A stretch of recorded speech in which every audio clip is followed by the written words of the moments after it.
बहुत जल्दी से शांति जो नया बिल गवर्नमेंट ऑफ इंडिया ने विंटर सेशन में पार्लियामेंट में इंट्रोड्यूस कर दिया, उसके सबसे बड़े बड़े हाइलाइट्स हम सीखने लगे। पहली बात तो it stands for sustainable harnessing and advancement of nuclear energy for transforming India. It stands for Shanti because as I told you nuclear energy can be used for peaceful purposes और नॉन पीसफुल पर्पस। और क्योंकि ये बिजली बनाने के लिए हम use कर रहे हैं, हमें 100 gigawatt nuclear powered energy generate करनी है टिल 2047।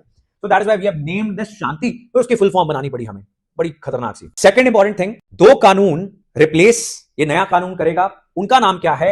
Atomic energy act. लिखो इसको, चैट सेक्शन में लिखो, नहीं तो आपको भूल जाएगा। Atomic energy act 1962। Then civil liability for nuclear damages act 2010। जल्दी से लिखो, फिर सारी कहानी समझते हैं कि कहानी है क्या न्यूक्लियर पावर की। फर्स्ट सेकंड वर्ल्ड वॉर खत्म होने वाली थी और उससे पहले ओपनहाइमर मूवी अगर आपने देखी हो, ऐसा एक प्रोजेक्ट था जो न्यूक्लियर वेपन्स की रिसर्च करवा रहा था उन सब देशों से।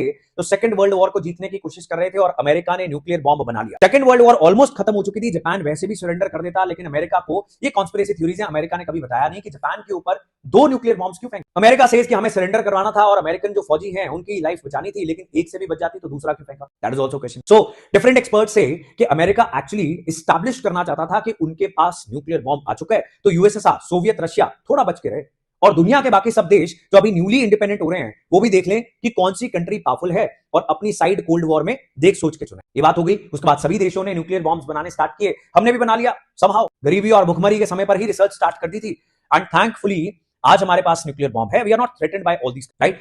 नाउ सेकंड न्यूक्लियर एनर्जी, क्योंकि न्यूक्लियर बॉम्ब बनाने के लिए यूज होती है तो इसको कंट्रोल करके रखना बहुत जरूरी था। तो बहुत सारी दुनिया के देशों ने बड़े सारे एग्रीमेंट साइन कर लिए और nuclear non proliferation treaty etcetera etcetera, कि वो कोई कंट्री जिसके पास न्यूक्लियर बॉम्ब नहीं है नहीं बनाएगी। हमने इन सब ट्रीटीज को कभी साइन नहीं किया, हमने एनीवे बनाया, हमारे ऊपर सैंक्शंस भी लगाए अमेरिका ने और वेस्टर्न। अब न्यूक्लियर एनर्जी बिजली बनाने के लिए भी यूज होती है, पीसफुल पर्पसेस के लिए न्यूक्लियर एनर्जी हम यूज कर सकते हैं। लेकिन अमेरिका बैठा हुआ था माफिया, और जब हमने पोखरान किया था सेकंड 1998 के अंदर और हमने न्यूक्लियर बॉम्ब बना लिया था, तब से हमारे से नाराज। अब बिकॉज दुनिया का माफिया अमेरिका था, ग्लोबल पुलिसमैन अपने आप को बुलाता था, and it was a unipolar world after the disintegration of USSR in 1991। After that we had to sign a nuclear deal. Doctor Manmohan Singh with the support of Indians living in America, Indian diaspora ने बहुत जबरदस्त role निभाया उसमें, और हमने nuclear deal America के साथ sign की। उसके बाद हम लेकर आए civil liability for nuclear damages act. इससे पहले एटॉमिक एनर्जी एक्ट, जो सिर्फ सरकार है, सेंट्रल गवर्नमेंट, उसको अधिकार देता था न्यूक्लियर पावर सेक्टर में कुछ भी करने।